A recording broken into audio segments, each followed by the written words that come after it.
India did more than just raise eyebrows with its latest move with gold. I'll explain exactly what happened and what this could mean for the gold market and for you. So let's explore.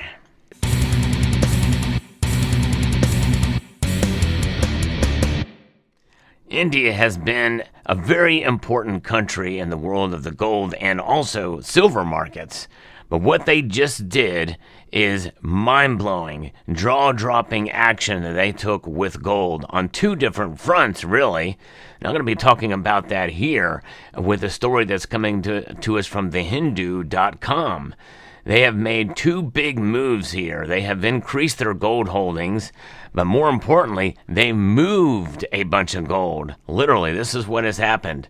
By the way, if you enjoy news and analysis in the world of precious metals, including gold, well, you've come to the right place here as I bring you this story that India has moved 100 metric tons of its gold stored in the United Kingdom to domestic vaults this year, according to sources that have just released this information. This is one of the biggest movements of gold undertaken by the country since 1991. Now, what happened then and compared to now? Well, I don't think that the circumstances were the same for why they moved so much gold back then than now. And I didn't realize it was about the same amount that occurred during that time. When pledging a substantial part of the gold holding to tide over a foreign exchange crisis resulted in its movement out of the vaults. So that was what was occurring back then. Now we have other factors that are coming into play. In fact, India is the eye in the BRICS. And I think that is something we have to consider as part of the reason why gold has been moved. Now, we know India, even though it is an important initial in that acronym, there is certainly not as much cooperation as many people think between the BRICS nations and especially between India, China, and Russia. The country's overall gold holdings increased to 27.46 metric tons in this fiscal year. And so that's a lot of gold that they've added this year, according to the Reserve Bank of India, as to what they have held there. Now, their official holdings stand at 822 metric tons, according to official data.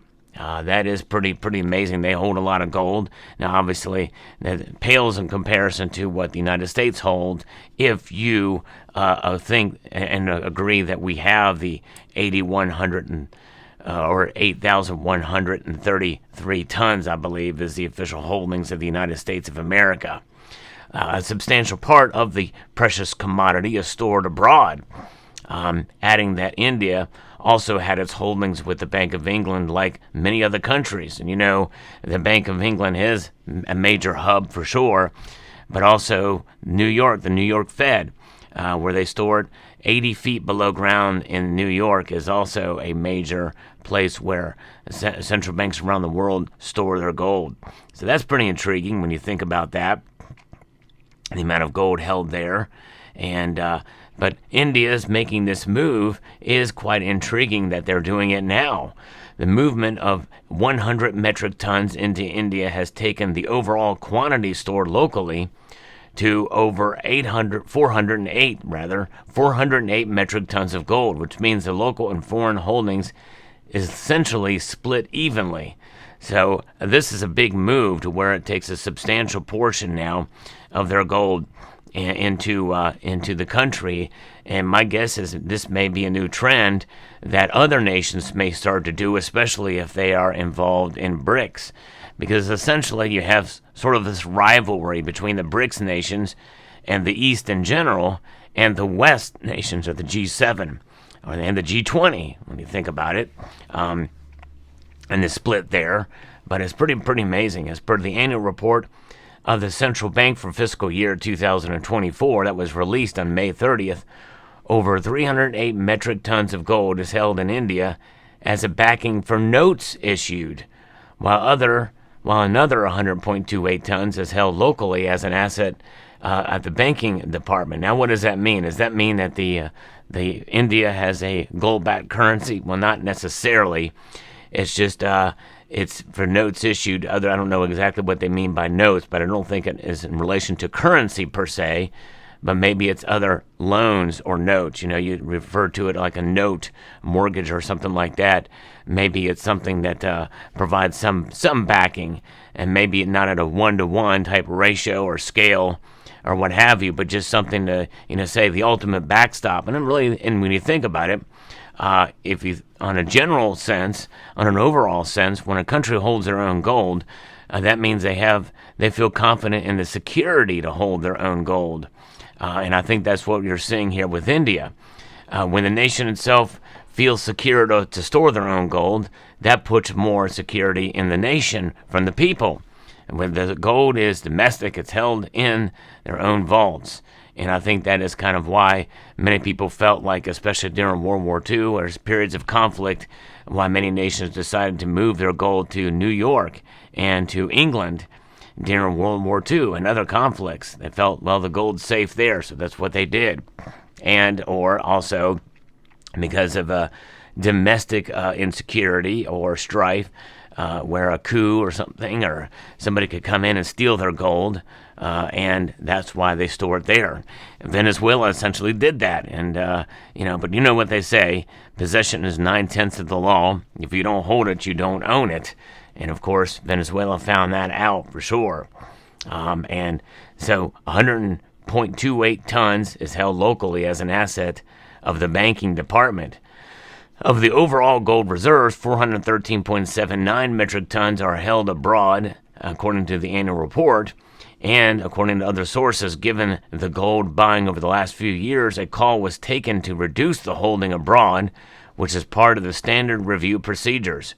In 2009, India had bought 200 tons of gold from the International Monetary Fund. That gives us a clue as to where some of this gold comes from between central institutions. Of course, the International Monetary Fund does hold gold, but they very well could have bought it from other central banks as well. And that does occur from time to time. You just transfer one from another. That's a lot of gold to buy from the IMF, after which it had been buying the previous commodity from the secondary market as part of its foreign exchange asset diversification efforts. So that means talking about the secondary market, maybe through the COMEX or some other entity, the LBMA, and gold is stored some of these other places, and they just essentially allocated from one institution to another. In this case, the secondary market in an International Monetary Fund to India. Officials from the Ministry of Finance, from the Reserve Bank of India, and other agencies took care of the movement of gold in complete secrecy, given the high value as per sources. How do you move 100 tons of gold? Do you put it on multiple different flights? One icon, when I did my research on this story, one image showed multiple jetliners in the air. Seems like to some extent that might be the safest way. If they've done it through via sea, there are other factors too. Of course, obviously you have to take into account piracy, but if it was done in secrecy, it could have just been any cargo ship or ships. 100 tons is a lot of weight to take via sea, but it's also, even more importantly, that you break that up in multiple shipments via air. They're not going to tell us. We can only speculate how that occurred, but fascinating nonetheless.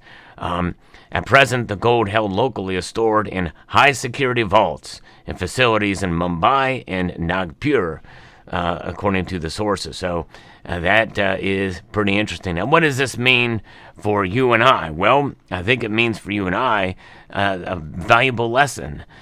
Store your own gold, really, if you think about it. But storing your own gold prevents a whole new level of risk. You have single-party risk, which people discount, or, they don't really take that too seriously. But if you don't have proper security, you're at greater risk. And even though I have taken upon myself to bolster and enhance my security at my location, I actually do store a lot of it off-site.